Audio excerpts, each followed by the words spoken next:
बचपन में बड़े बुजुर्ग हमें समझाते थे कि बेटा अच्छे बनो, कोई 4 गालियां दे ले सुन लो, सहनशील बनो, जितना सहना सीखोगे उतना समझदार बनोगे।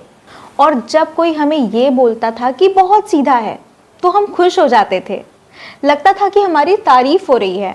लेकिन जैसे जैसे आप बड़े होते हो, आपका सामना सबसे कड़वे सच से होता है कि इस दुनिया में वही लोग सफल हो पाते हैं, वही लोग खुश रह पाते हैं जिनमें बुरे बनने का हुनर है। बुरे बनने से मेरा मतलब ये नहीं कि आप इंसान ही खराब बन जाओ। बुरे बनने से मेरा मतलब है समझदार होना, स्ट्रेट फॉरवर्ड होना, बुराई का गलत का सही जवाब देना। देखिए, लाइफ में ऐसी कई परिस्थितियां आती हैं जब हमें बुरा बनना पड़ता है। तो क्या है वो परिस्थितियां और हमें क्यों बुरा बनना चाहिए, इस टॉपिक पर ही आज हम इस वीडियो में बात करने वाले हैं। तो वीडियो बहुत इंटरेस्टिंग होने वाली है, इसे लास्ट तक जरूर देखना, ज्यादा से ज्यादा शेयर करना। मैं हूं आरुषि, आपकी दोस्त, और अगर आपने चैनल को अभी तक सब्सक्राइब नहीं किया है तो सब्सक्राइब कर दीजिए, बेल आइकॉन हिट कर दीजिए, क्योंकि इस चैनल पर आने वाली हर एक वीडियो आपकी लाइफ बदल सकती है। सीधे साधे लोगों की सबसे बड़ी गलती ये होती है कि उन्हें ना कहना नहीं आता। उनके लिए हर कोई उनकी प्रायोरिटी होता है, उनकी गर्लफ्रेंड, उनके बॉयफ्रेंड, उनके दोस्त, उनके रिश्तेदार, उनके बॉस। लेकिन वो खुद को अपनी प्रायोरिटी कभी नहीं समझते। अपना पूरा टाइम वो दूसरों के लिए खर्च कर देते हैं। ये कभी ना नहीं बोल पाते। इनसे इनका कोई ऐसा सामान मांग लो जो इनके लिए बहुत जरूरी है, जवाब होता है हाँ। इनसे इनका कीमती वक्त मांग लो, जवाब होता है हाँ।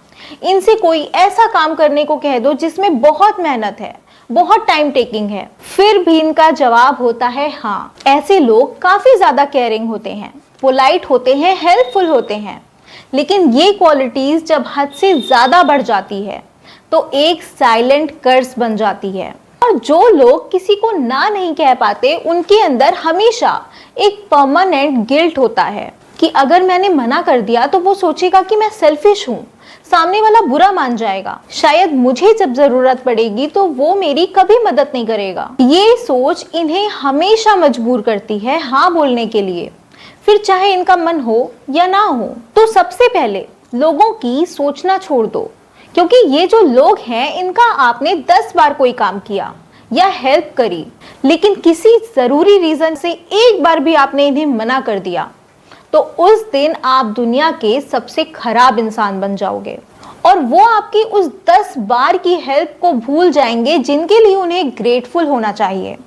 किसी की हेल्प करना बहुत अच्छी बात है, लेकिन जब लोग आपको सीधा समझकर, खाली समझकर अपना सारा काम आपके ऊपर डंप कर देते हैं तो ना कहना जरूरी है। और ये डर तो अपने मन से निकाल ही दीजिए कि अगर मैं ना बोलूंगा तो सामने वाला बुरा मान जाएगा या मुझे छोड़कर चला जाएगा, तो उसे जाने दीजिए। क्योंकि ऐसे लोग आपकी प्रायोरिटीज, आपकी प्रॉब्लम्स, आपकी मजबूरियां कभी नहीं समझेंगे। कभी नहीं समझेंगे कि आप उनके इशारों पे नाचने वाली एक कठपुतली नहीं बल्कि एक इंसान हो। तो ऐसे लोगों से दूरियां बनाना ही बेहतर है, क्योंकि ऐसे लोग आपको हमेशा दुख ही पहुंचाएंगे। आपने नोटिस किया होगा कि कुछ लोग बात करते वक्त सीधे पॉइंट पर नहीं आते, घुमा फिरा कर बात करते हैं, ताने देकर बात करते हैं, सरकास्टिक तरीके से बोलते हैं। उनका मकसद होता है आपको कंफ्यूज करना, मैनिपुलेट करना या फिर आपका रिएक्शन टेस्ट करना। लेकिन आपका रिस्पॉन्स क्या होता है?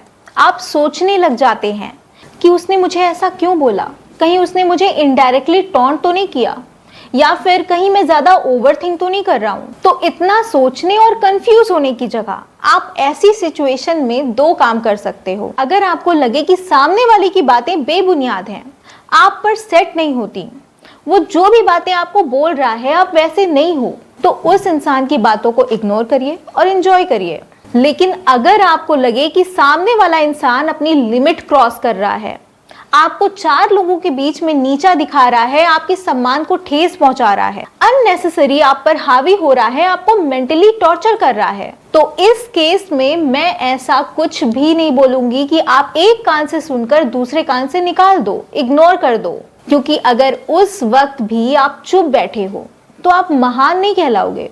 ये जो दुनिया है ना, ये आपको बेवकूफ समझेगी। महाभारत के युद्ध के माध्यम से श्री कृष्ण क्या संदेश देना चाहते थे कि कभी कभी अपनों के विरुद्ध भी खड़े होना पड़ता है अगर वो अधर्म के रास्ते पर हैं। इस युद्ध का उद्देश्य सिर्फ हस्तिनापुर का राज्य जीतना नहीं था, बल्कि एक ऐसा साम्राज्य बनाना था जहां न्याय, सत्य और धर्म की जीत हो।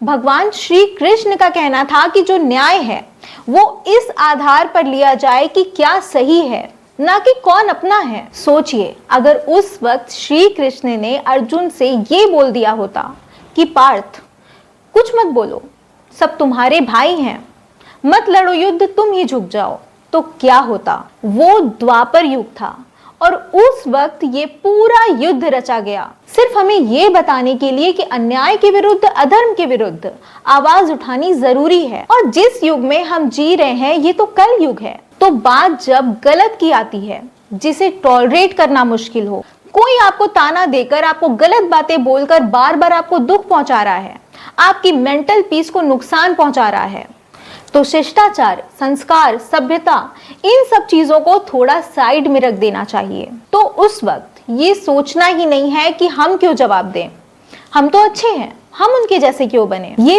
बिल्कुल वैसे ही होता है जैसे किसी ने आप पर केरोसिन डाल रखा हो और माचिस लेकर आपको जलाने के लिए तैयार खड़ा हो, और हम ये बोल रहे हैं कि इग्नोर कर देते हैं, भगवान है ना, वो सब देख रहे हैं, वो सजा जरूर देंगे। मजे की बात तो ये है कि भगवान भी ये सारी चीजें देखकर हंस रहे होते हैं कि अरे मूर्ख, मैंने तुझे ये 2 हाथ 2 पैर बुद्धि क्यों दी जब तुझे इसका इस्तेमाल ही नहीं करना था। तो जब कोई आपके साथ बार बार बुरा बिहेव कर रहा है, आपको मेंटली टॉर्चर कर रहा है, तो आपको लड़ना सीखना होगा। लड़ने का मतलब ये नहीं कि आप मारपीट करने लग जाओ, लड़ने का मतलब है धीरे धीरे आगे बढ़ो, खुद को इम्प्रूव करो, केपेबल बनाओ, अपनी स्किल्स, पर्सनालिटी, नॉलेज और प्रेजेंस को इतना स्ट्रांग बनाओ कि सामने वाला आपको कुछ भी बोलने के पहले कई बार सोचे। दूसरा, उस इंसान की कमजोरियों के बारे में समझो, जिससे वक्त आने पर आप उन कमजोरियों का यूज करके उस इंसान को चुप करा सको। एक बात हमेशा याद रखना है कि हर किसी की कमजोरियां और कमियां नहीं ढूंढनी है, ये सिर्फ उन्हीं लोगों के साथ करना है जो गलत हैं। कई बार ऐसा होता है जब लोग हमें दबाना चाहते हैं, वो हर संभव प्रयास करते हैं कि हमें डोमिनेट कर सकें। ये इनसिक्योर होते हैं, इन्हें पता होता है कि आप इनसे बेटर हो, आगे बढ़ सकते हो, और इन चीजों को लेकर वो आपसे जलते हैं, आपको डोमिनेट करना चाहते हैं। और ऐसे लोग तब आपको ज्यादा दबाते हैं जब आपका वक्त खराब चल रहा हो। और बुरे वक्त में जो इंसान आपके साथ बुरा बिहेव करे, आपको मेंटली टॉर्चर करे, आपको डोमिनेट करे, उससे ज्यादा बुरा इंसान तो कोई हो ही नहीं सकता। ऐसे लोग आप पर प्रेशर बनाते हैं, इस तरह के कपड़े मत पहनो, ज्यादा घूमने फिरने मत जाओ, ज्यादा फोन पे बात मत करो। एक चीज के लिए तो हमेशा फर्म रहिए कि अगर कोई आपको दबाना चाहता है तो आपको दब कर जिंदगी नहीं जीनी है, क्योंकि हर इंसान को अपनी जिंदगी अपने हिसाब से जीने का पूरा हक है। इसलिए अगर कोई इंसान आपको अपने अकॉर्डिंग जिंदगी जीने के लिए मजबूर करता है तो उस इंसान को उसी वक्त रोकिए। खुद से बस एक सवाल पूछिए कि क्या मैं उस इंसान को डोमिनेट करता हूँ? अगर मैं बोलूं कि वो हर काम मेरे अकॉर्डिंग करे, तो क्या वो करेगा? तो आपकी जो लाइफ है उसे अपने हाथ में लेने की हिम्मत रखिए, क्योंकि जिस भी इंसान ने इस धरती पर जन्म लिया है उसे ये जिंदगी कितने वक्त के लिए मिली है ये बात किसी को नहीं पता। ज्यादा से ज्यादा 70 साल या 80 साल, और कम से कम किसी को नहीं पता। और ये जो वक्त है ना, ये बहुत जल्दी गुजर जाता है। तो हर किसी को अपनी लाइफ खुलकर जीनी चाहिए, ना कि किसी के दबाव में आकर। तो आपको कैसे कपड़े पहनने हैं, कैसी आपकी लाइफस्टाइल होगी, आपके कमाए हुए पैसे आपको कहाँ खर्च करने हैं, कहाँ इन्वेस्ट करने हैं, ये डिसीजंस आपके खुद के होते हैं। तो अपने डिसीजंस लेना सीखिए, क्योंकि जो इंसान अपने डिसीजंस लेना नहीं जानता, उनके डिसीजंस ये दुनिया लेने के लिए हमेशा तैयार रहती है। और दूसरों के फैसलों पर रहकर ना आप कभी खुश रह सकते हो और ना ही आपको कभी मेंटल पीस मिलेगी। फिर डोमिनेट करने वाला इंसान चाहे कोई भी हो, आपकी रिलेशन में हो या आपकी फ्रेंडशिप में हो। आज के लिए बस इतना ही। मिलते हैं नेक्स्ट वीडियो में लाइफ को ऑसम बनाने वाले एक और टॉपिक के साथ। तब तक के लिए अपना ख्याल रखना, खुश रहना।